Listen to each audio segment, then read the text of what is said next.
Hey everybody, Riot Mort and Riot Statikk back again with the patch 1024 rundown. This one is a doozy. This is Yeah, either going to be really awesome or we're out of our minds. Let's find out together.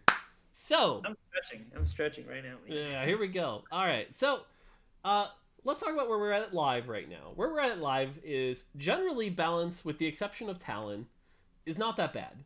We're seeing some actual best balance cases we've ever seen before. 5 cost balance is at a good spot. 3 cost balance is at a really good spot. Item balance is at a really good spot. So we're seeing some real peak balance. Talon obviously a little rough, but we're also seeing like on the macro level, on the like how you play the game level, it's pretty solved. It's pretty much there's one way to play, and that's save up as much gold as you can till you get to stage 4-1, level to 7, roll for a good chosen, and go from there. And there's exceptions like Moonlight and things like that, but generally the game has felt a little stale. So we're taking a big risk with this patch, doing something that we wouldn't normally do. We really had 2 goals with this patch. The first, which is something that I kind of took the lead on here, which was trying to separate the early game from the mid game from the late game a little bit more, so that there were more diverse parts of the game, more clear phases, and more ways to actually play those phases. So there wasn't just one right way to play. The other big goal, why don't you talk about the other one? Yeah, it was to address kind of like this high amount of CC that's in the set, and has made us feel like every round without a QS sucks. Um, Trying to address some of that, I got stun locked and my champions did nothing feeling from the game. So you'll see what changes we have in store for that. Yep. So those were kind of our 2 primary goals combined with the main balance. So it's going to be a big patch. This is our last patch basically before the holidays. There's 1025, but we're going to look at that as like a cleanup patch. Don't expect any big changes there. So this is the last big one before the holidays. So here we go. Let's talk about it. First up, player damage.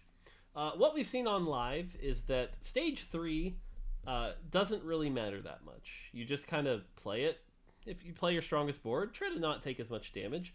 But there's no real point in like aggressive leveling and spending your gold, because you can't really apply any meaningful amount of pressure to your opponents. Um, Stage 4, that's a little less true, but other changes will make this more true. So what we're doing is we're calling stage 3 and 4 the mid game, and we're making the mid game matter more. So we're upping the player damage by 1 per stage. This means if you lose all 10, you'd be 10 less health than you were before. This allows you to consider things like, hey, I've got a good start. I'm going to aggressively level and pressure my opponents so they take a bunch of player damage and can't greed fast 8, fast 9. So we should see more options there. Now, to make sure we didn't just accelerate the game, we pulled that out of stage 6. So if you make it to stage 6, it's a little lighter, no big deal. But again, this should make playing the early game, you might need to do a level 6 roll down to make sure you're not losing too much health. Health is going to be a little bit more of a hot commodity in the mid game specifically. We didn't hit the early game, stage 2, because that's where you don't really have as much agency. But stage 3 and 4, you're going to have to play a little more careful. Yeah, I think this is one of those things where in reality, the amount of change we're doing is kind of small, and I think players might end up being like, oh my god, I can't believe like I lost this time before stage 5 or whatever, and it's all because of Mort. I hate him. But I feel like it's actually quite a small change, but it does have a big impact over the long term of the game. So interested to see how this plays out for sure. Yeah, generally we're seeing a lot more players die in like the 5-1, 5-2 range than we were seeing before. So definitely, like I said, you might have to play a little bit more aggressively here. All right, chosen odds. So again, we talked about this. Players level to 7, they get their 4 cost chosen. That was problematic. So we're separating it out and making some more clear breakpoints. So the first thing we did is the base odds, which there's a bunch of complicated reasons why I can't just say a number here, but basically the odds of getting a chosen at all have been increased slightly. So you're going to see more chosens in your shop on average. This should allow you more chances to see something, opt out of it, pick something you're good with, and go with it. But generally across the board, powerful chosens are showing up later. So at level 4, it's going to be much more rare to get a 2 cost. At level 5, you used to have a 30% chance to get a 3-cost chosen. That's down to 5. It's going to be a very big high roll if you can get that. At level 6, that's when it jumps up. Level 6, if you want a 3-cost chosen, level 6 is your break point. Try to get in there. Level 7, that's when you can really get a 3-cost chosen at 55, but 4-cost chosens are now almost exclusively off the table. At 5%, you're not going to be able to force that Talon like you used to at level 7. You're going to have to wait till level 8. This is going to push the late game back. Because again, what we're seeing right now on live is at 4-1, everyone's board basically goes up in power by like 10x. That's not going to happen anymore. That's going to be pushed back to level 8. You're going to have to get through level 7. Yes, there are still going to be high roll moments, and this is probably the most controversial thing. Why is it 5%, not 0%? We like high rolls in the game. It's fun. So if somebody happens to hit a Riven at level 7, cool, good for them. They had a high roll, but it's going to be rare. It's not going to be 5 players in the lobby have it. So, and then same with level 8. And then level 9, we actually upped the 5-cost chosen. So if you make it to level 9 and you really want a 5-cost chosen, cool, go for it. So again, generally this should make chosen something that comes online a little later, and should diversify how you play in the early, mid, and late game phases. So, yeah, and I think if you're paying attention closely, like, you're probably scared that like some of the early game strategies that are currently pretty good in the current patch will become overwhelmingly good in this patch, and that's a good intuition to have. And we have a bunch of changes that we'll talk about coming up that hopefully help address some of that early game dominance. Cough, Diana. Diana.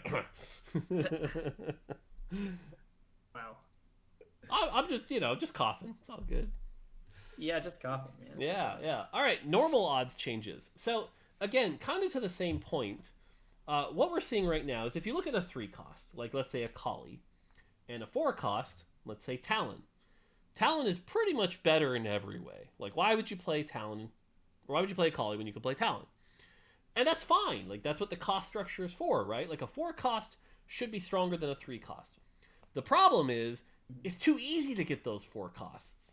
There's a lot of them in the pool. The odds aren't that bad. And by level 7, sometimes level 6, you can get them really early. So what we like with both 4 and 5 costs is to keep them powerful, keep them exciting. But we do that by making them less accessible.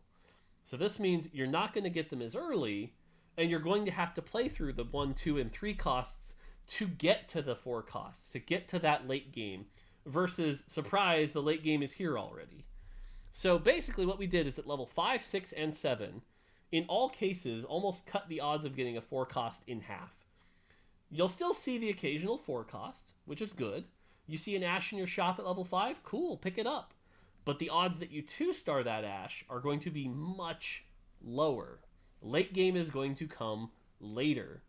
So if you really want those 4 costs, you're going to have to push to level 8. That's when you'll start to see 4 costs come online, which again means the late game is later. That's good. And then we were seeing a bit too many 5 costs at level 8. And so that was kind of muddying up what level 8 is. Level 8 should be about the 4 costs. Level 9 should be about the 5 costs. So slight nerf to the 5 costs at level 8.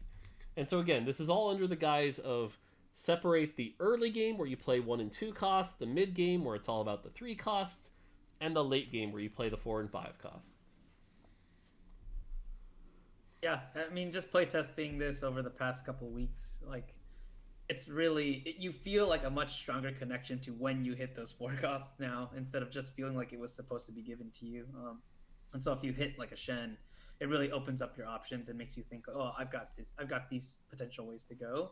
Whereas I think in this current patch, you kind of just like, give me that Shen or else I'm going to yell at you more. So yep. I think there's going to be an interesting amount of balance between, people feeling like they got high rolled against, but also feeling really excited, genuinely excited about hitting some of these 2-star 4 costs and stuff like that. So. Yep. Cool. Last thing on the system side, before we go into balance, is we decided to take a look at some of our loot distribution and fix some of the really painful cases. So this is a lot of words, so I'll try to simplify it here. But first off, we lowered the variance in the initial loot drops from stage 1, leading to a slight increase of total loot at the start. The really boneheaded way of saying this is no more 2 gold starts.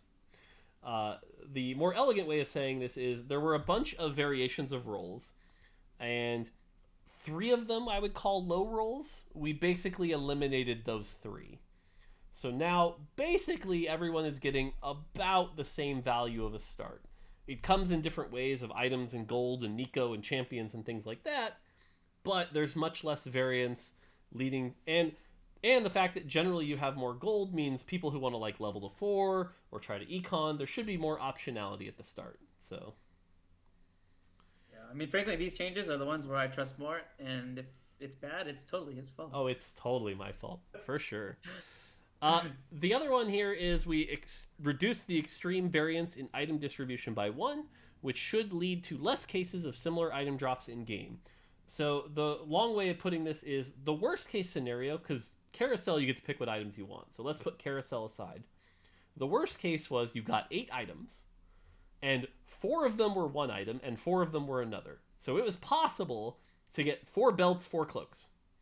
That is a possible outcome in the game. What we've done is we've lowered that so that the max you can get of any item is 3.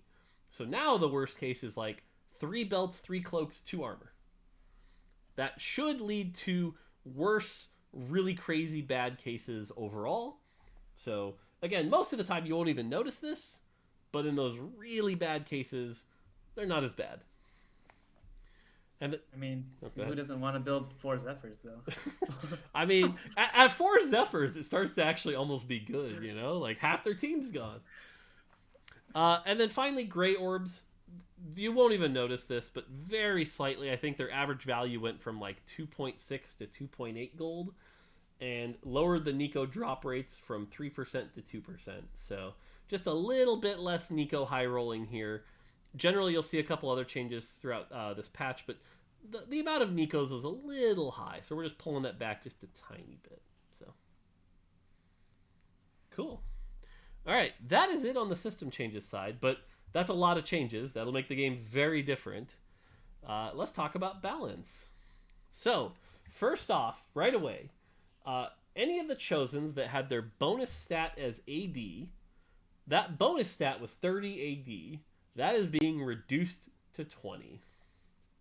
J-Bach, any thoughts? I mean, I mean, I think we just noticed a trend, and both in data and in practice and playing the game, that a lot of these characters felt very good as a chosen and not so good when they weren't chosen.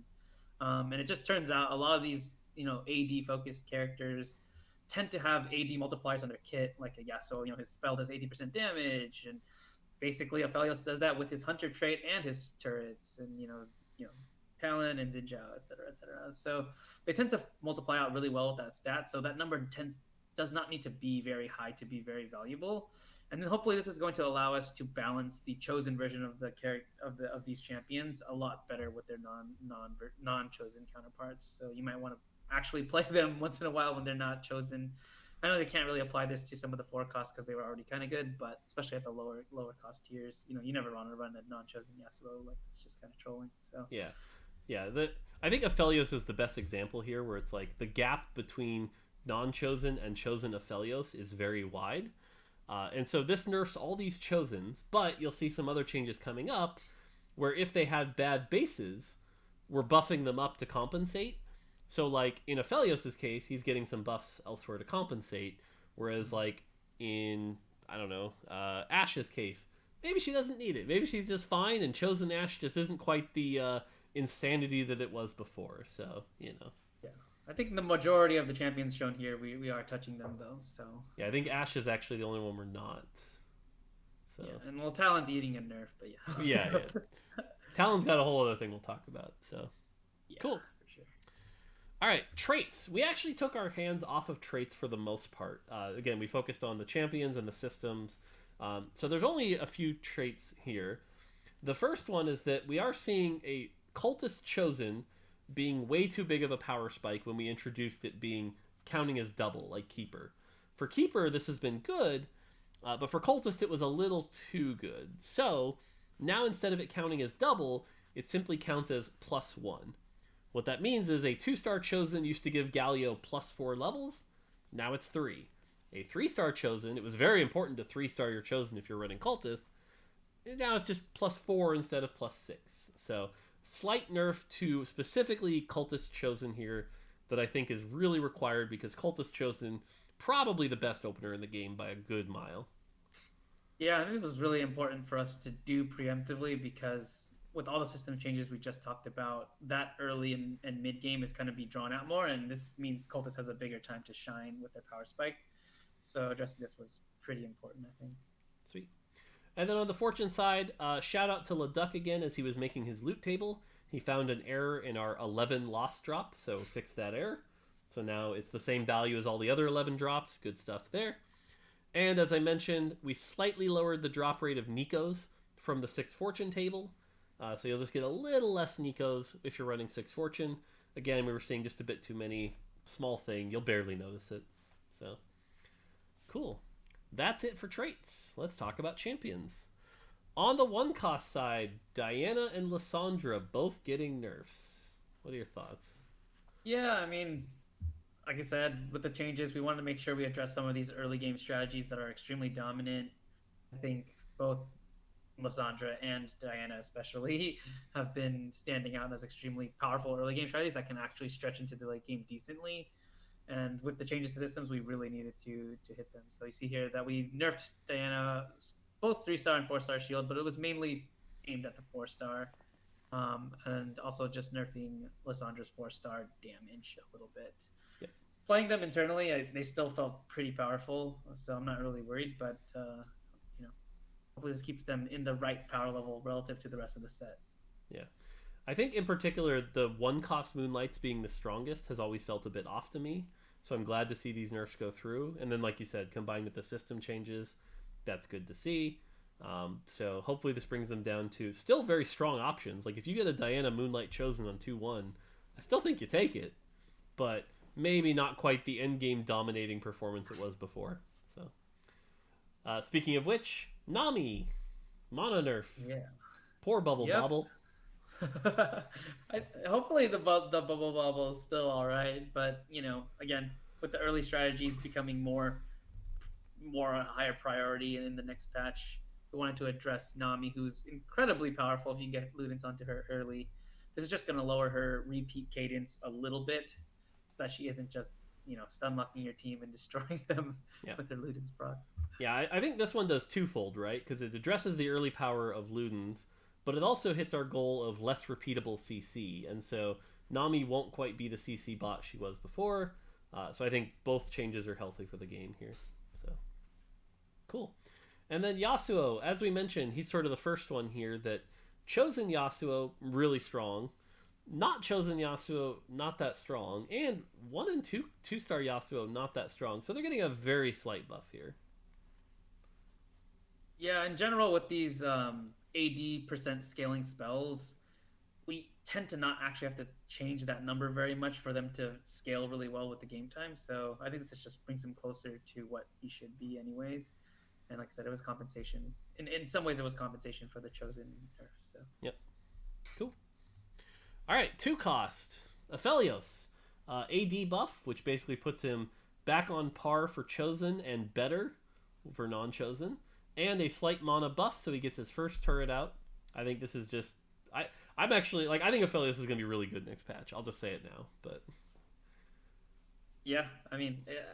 I think he's kind of passable in this current patch, but this next patch should be pretty favorable for him, so we'll have to see. Yeah, I think I showed it in the PBE tournament, but there was a game where I ended up getting 6th because I choked in the end game, but I went into the end game in first place with just the 3-star Aphelios from the Moonlight. It was just 2-star Aphelios. I think that's going to be a really powerful option next patch. So, right.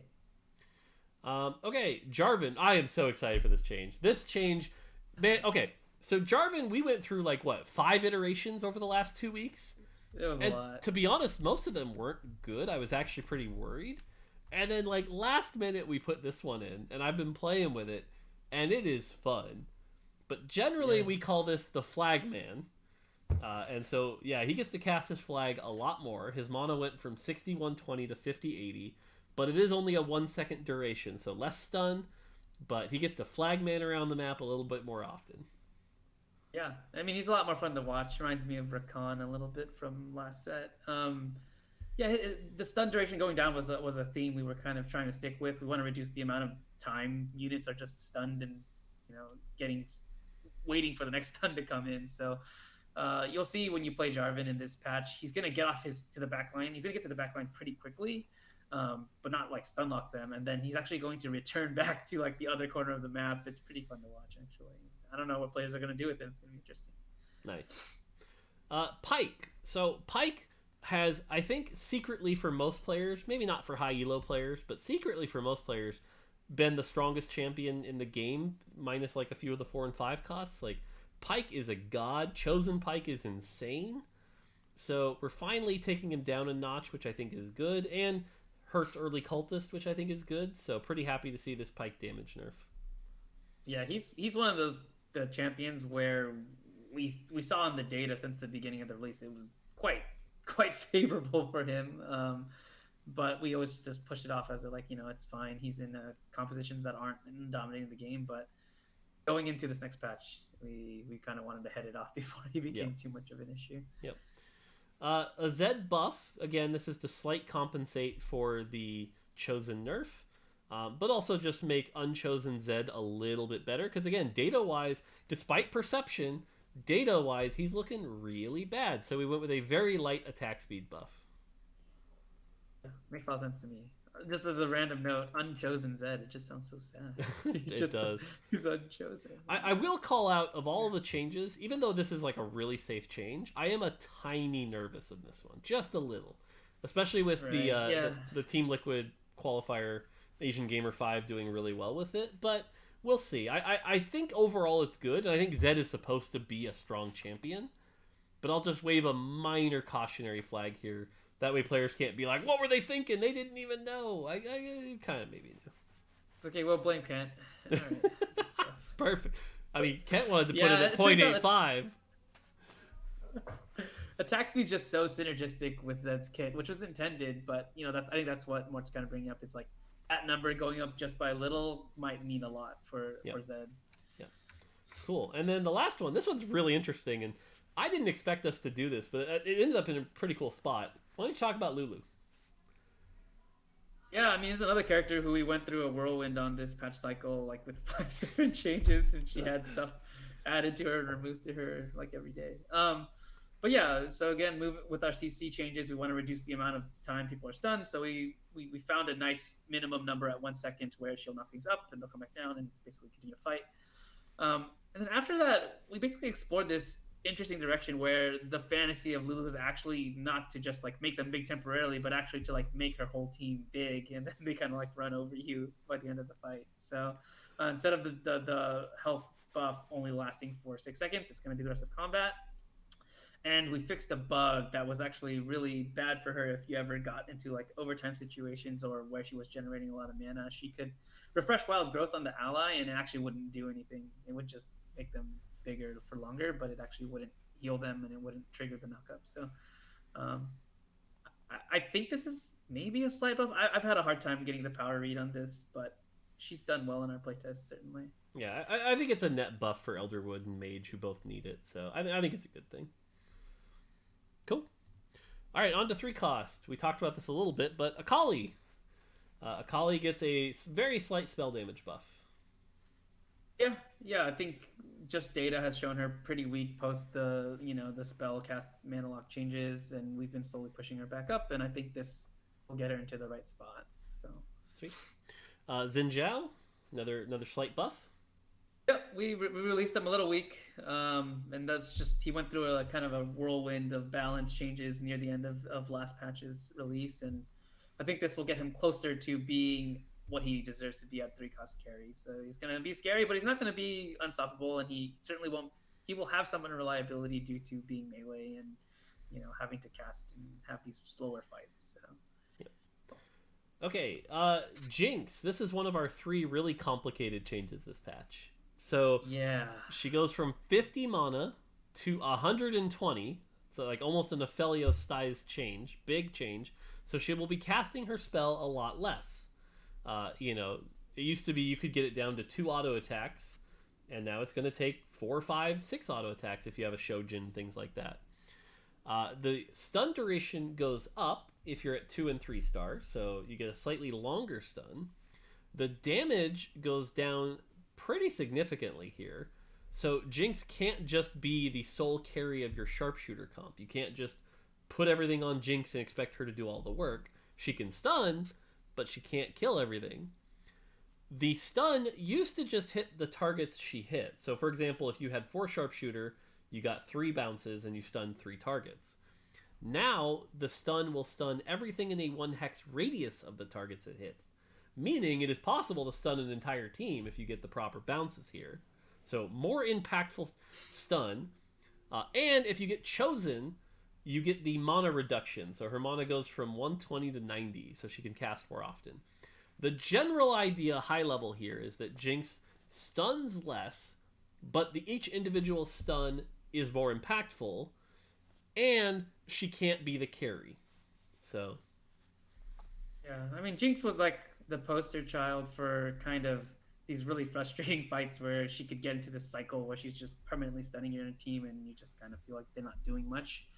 I know that's a fun fantasy to play out for some players, but it just ends up being really frustrating. So we just moved her to, like you said, a more one big cast or maybe 2 big casts. You know, if you itemize her, maybe 3 big casts a fight, and just making that a lot clearer. I think it also has gains for like combat clarity and just making it clear what she's actually doing in a fight. So we did add that last little chosen mana reduction in there, so in case you really want to chase after that, chain stun fantasy, you can try to do it still. It's obviously going to be not as good as it used to be, but I think it can still be pretty decent. So yeah, I've still found success of like just throwing a single Shojin on Jinx goes a long way in a sharpshooter comp. So yeah, cool.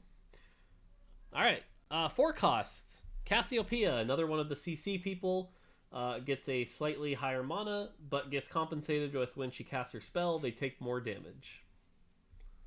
Yeah, and this is we talked about in the postmortem of 1023, how the Sejuani change to her max mana was really successful. So we really wanted to replicate that across the set as much as we could, so that our comps weren't getting to situations where you're playing against these repeat CCs, AOE CCs against your whole team. So hopefully things like Shroud are going to be a little bit more effective, and in general, just killing them before they get their second cast off. So, yep. All right, Jhin. So Chosen Jhin lost 10 AD. Normal Jhin gains 15 AD. And I want to stress how big a buff this is, because that's 15 AD at 1 star. That's 15 times 1.8 AD at 2 star. This is a big buff. Jhin got a lot better. I think Chosen Jhin ends up net positive. So as much as we nerfed Chosen Jhin, I think Jhin came out the other side as a much stronger champion, which I think was correct, because he always felt weaker than Ashe. So yeah, I think this is also safer because we did those system changes to make 4 costs harder to obtain. So we can increase the payout for these kinds of hitting these 4 costs, and I think Jhin will be somebody hopefully you still are excited to roll for. Nice. All right, the second confusing champion here. Why are you buffing Talon? What are you doing? Yeah, no, that's definitely not it. So with Talon, last patch kind of dropped the ball quite a bit.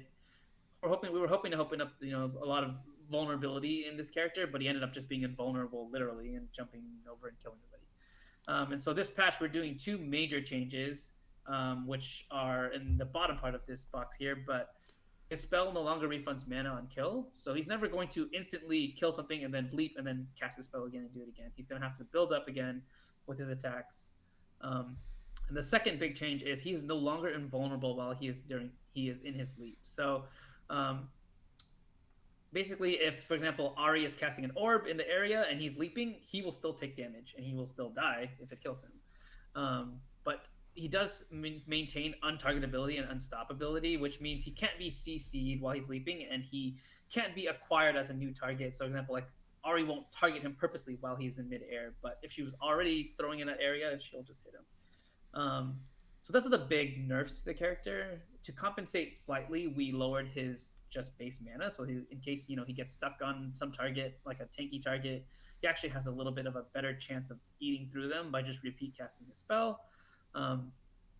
And there was also a bug with his bonus damage. So if people that don't know, actually Talon has an AD ratio on his spell, but he also has a flat bonus damage on his spell, and that flat bonus part on the second half was actually not able to critically strike. So now we made it possible for that part to critically strike and be folded into his normal damage, but we had to nerf the number because otherwise, like, it was just a big buff to the characters. So with IE, it should be around the same damage, and then if you have any more crit beyond that, it's actually a buff to his damage in those cases. We sped up the leap slightly, though, just because it just looks a little bit clunky at the lower ranges. And I think that's pretty much it. I hope this patch, Talon feels more reasonable to play against, but still has his moments where he's dunking on your team, especially now that he cares more about his Enlightened tag. Now that he has to generate mana much more manually. So Yeah. So just to be 100% clear, we look at this as a nerf, right? yeah, it should be quite a big nerf, I think, actually overall. But it's hard to say perfectly. Yeah, we still want him to be a usable forecast, but definitely a nerf. Yeah. My instinct here is that this is probably a big nerf. Maybe a little too big, but honestly, it's probably time, and it might be good for the game if it's a little over nerfed at this point. So, worst case, he's unplayable for a bit, and honestly, it might be refreshing for a bit. I don't think that's the case, but that's the worst case. So, cool. Warwick, we promised a sort of rework here, and this is another CC removal. What do we got here? Yeah, so we talked about last patch how we wanted to remove the howl because it was creating this perma CC situations, which is in line with the CC stuff we've been doing. So instead of doing that, he's going to howl and grant his allies who share a trait with him attack speed for a short amount of time, but like a pretty decent amount. So, and it includes himself. So by default, any divine units, hunter units, and brawlers that are on his team will gain this buff anytime he gets a takedown. And then if you happen to put another spatula on him, like Elderwood. There's the key. Yeah, you can put Elderwood. Actually, he'll buff all the Elderwoods as well.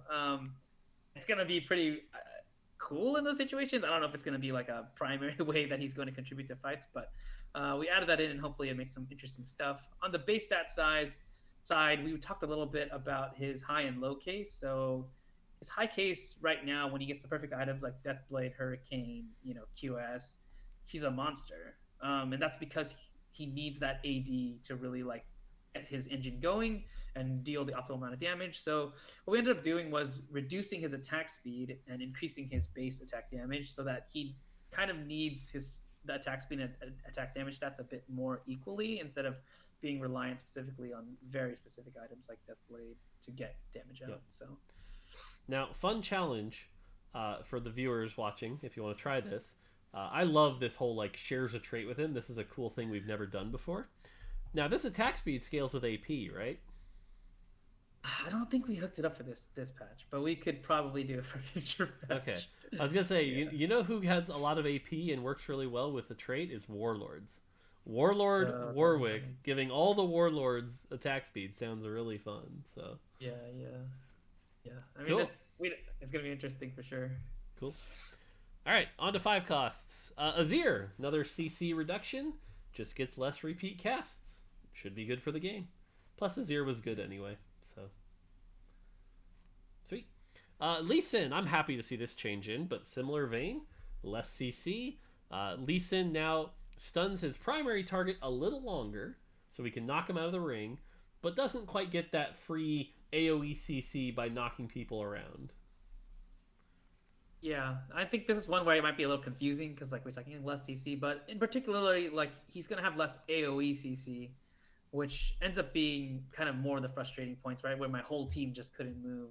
Yep. The purpose of Lee Sin has always been to get onto his main target, shut them down, and possibly kick them out of the arena, wholesale. Yep. So this is kind of reinforcing his identity and reducing some of the extraneous secondary power he was having in the fight. Set just gets a buff, gets to cast a little sooner. Pretty happy to see this. Yeah, I mean, this is just we ideally we want him to basically cast once before sit-ups and then cast once after sit-ups with some amount of variance based on how the fights are going. But this should make that more the case because I think right now on live it's a little bit like he almost doesn't even cast once, and then he goes to sit-ups and then he casts once and dies or something like Yep. that. So. Yep. So this should be a nice buff. Because I think people are sleeping on just how much damage Set can do, building him AP and things like that. But hopefully this gives Set a little love. And then the third and final super confusing rework here, we got Yone. Why don't you go through this one? Yeah, so he was one of the characters that we found an opportunity to just remove the entire CC from the spell. So his spell will actually no longer knock up the initial cast, but in order to compensate for that, we're increasing the shred amount by a lot. So he becomes very specifically powerful against high armor and MR compositions or trying to take out a tank. And he's just going to get into that unforgotten stage where he's casting his damage spell a lot faster because his mana is going down significantly. So I think blue buff Yone is a lot scarier this patch. If you were already scared of him, I think he's going to be really high damage, but he's not going to bring that huge knockup that's been, sealing a lot of the fights early on in fights, especially because he brings the adept tag. And, for the first X seconds, the team was already attacking really slow and he was often following up the knockup with that. So that's the big change to him this patch. Hopefully he's still really good. So we've seen some success with him, and hopefully you guys will see that too. Yeah, it feels like he actually ends up a little bit stronger, but a lot more counterable, right? Because it's like he'll cast. He's probably going to cast with his exile and the way the mana system works, but you can take him out, and your champions can actually cast their CC and things like that. So generally, this should make him a bit more fair to play against. So cool. On the item side, only one change, because again, we focused on champions and the systems, but Zizirot was a little too strong early game, so we're just going to knock its AD off a little bit. It's still probably going to be a very good early game item, just maybe not quite as good. Yeah, I mean, I think we're really happy with the kind of mini rework we gave it to give it the taunt and gave it its place inside the item system, but yeah, it just doesn't need to be literally like the best item to slam in the entire game. Yep. Sweet. And then finally, a bunch of bug fixes. First off, we addressed an issue where Ghost Armies, where the Hunter trait occasionally activated the Hunter attack instantly. Mini Phantom, oops. So that bug is fixed. The Hunter trait will no longer fire its first attack 1 second early. This is a bit of a nerf to Hunters, something to be aware of, but that's fixed now. Zillion, you did this one. Yeah, he should correctly deprioritize casting his spell on summoned units. So, for example, like Azir's soldiers, but he still will cast it on them sometimes if it ends up being that there's no other units that are worth casting on. So, this feels like a nice buff to Zillion and allows you to run him with Azir, so that'll be pretty cool. Okay, this is a good one. The following attacks can now correctly miss and be dodged. Talon's True Strike, Yasuo's abilities, and Zhao, Wukong, and Ashe can finally be properly blinded and dodged.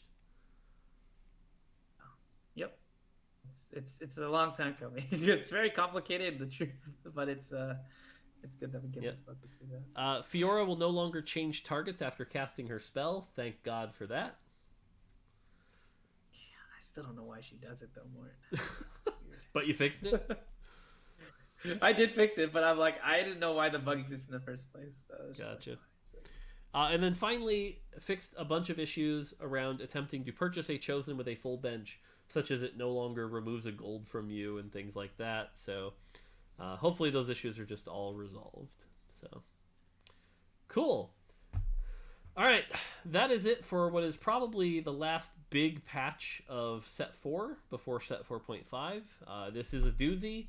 This is what you're going to be playing for the holiday break and any competitive stuff you got going on. So hopefully it goes well. Hopefully you guys enjoy it. Give us your feedback. Give us your thoughts. I personally am excited as hell to play the shit out of this. So it should be fun. Any closing thoughts from you? Yeah, I mean, in a way, we're kind of treating this as like a little mini, mini expansion in a sort of way here from a balance standpoint. So the game should hopefully feel a lot different and really fresh, but hopefully still be familiar enough that y'all still feel like it's the same set. So we'll see. Cool. All right. On behalf of the entire TFT team, thank you as always for playing, giving us your feedback, and loving the game. We appreciate every one of you. That's going to do it for this patch rundown. Until next time, take it easy.